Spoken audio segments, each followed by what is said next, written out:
Before we start, thank you so much for 100 subs and thank you for the people that supported me. I'll try to make more videos for you guys, and yeah, let's take a look at my second favorite game of all time.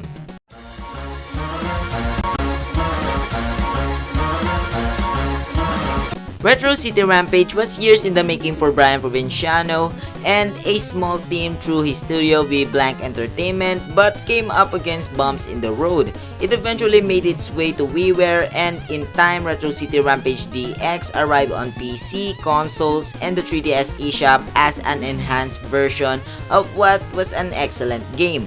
Old school and retro styled, packed with pop culture references and unabashedly chaotic, it's a game we've enjoyed on multiple occasions. It's now on the Switch with a few more tweaks and all of the numerous updates that have graced the DX iteration since. It's a game well suited to the hardware, as well as its chunky pixels look amazing on the TV but moreover sparkle on the portable screen. However you want to play, you'll get a few retro kicks. Let's have a quick refresher on the game for those unfamiliar with its charms. Your player, a crook who gets caught up in a crazy storyline featuring time travel and a whole lot of real/parody cameos. Like the original top-down Grand Theft Auto games on steroids, you run, gun, and drive your way around a surprisingly large and varied world. You can either rattle through the story, which it itself throws up a lot of surprises and quirky challenges. You can punctuate the experience by exploring submissions and arcade challenges, or simply explore for loot and quirky things. The narrating goes heavy on jokes, both modern and established in retro gaming, whereas also tossing up a confounding run of references that'll enchant plenty and possibly baffle others.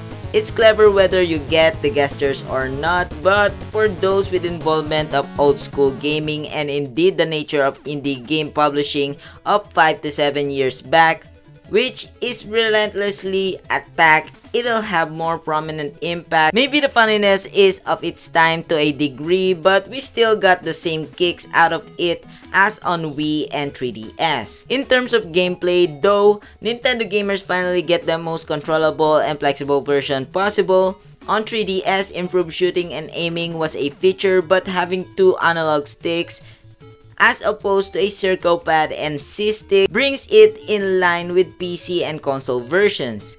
Movement and free aiming give you a better chance in a numerous chaotic gun battles, while driving has a couple of different controls options. It looks marvelous and controls pleasantly, and what Retro City Rampage DX has continuously done well is shake up gameplay without losing its polish. At times, you're hopping and stepping on foes.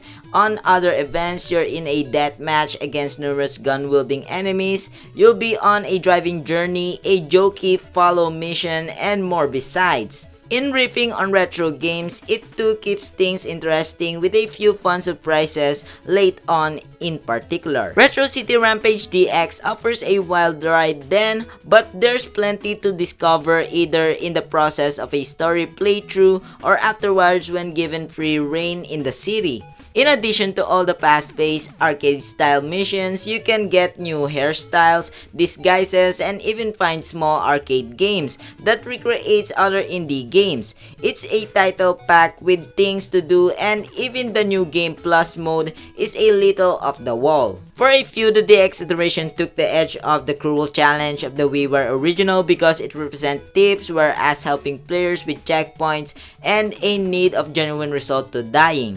See around within the options though, and you'll be able to opt to play the original RCR game version, whereas moreover swapping the graphics mode between Retro Plus and 8-bit. Even deeper in the settings, there are a few incredible visual filters.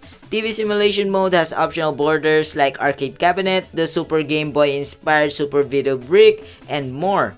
You can also adjust zoom and apply retro-style color filters that incorporate the likes of Blur's processor, Pocket Handheld, Visual Burn, and a host of others. What you have ultimately is an all-in-one version of the game for Nintendo gamers, which is quite a proposition. Despite its 2010 roots and pop culture references to match that time, it stands up extremely well, as pixels this stylish and action this chaotic don't lose their edge.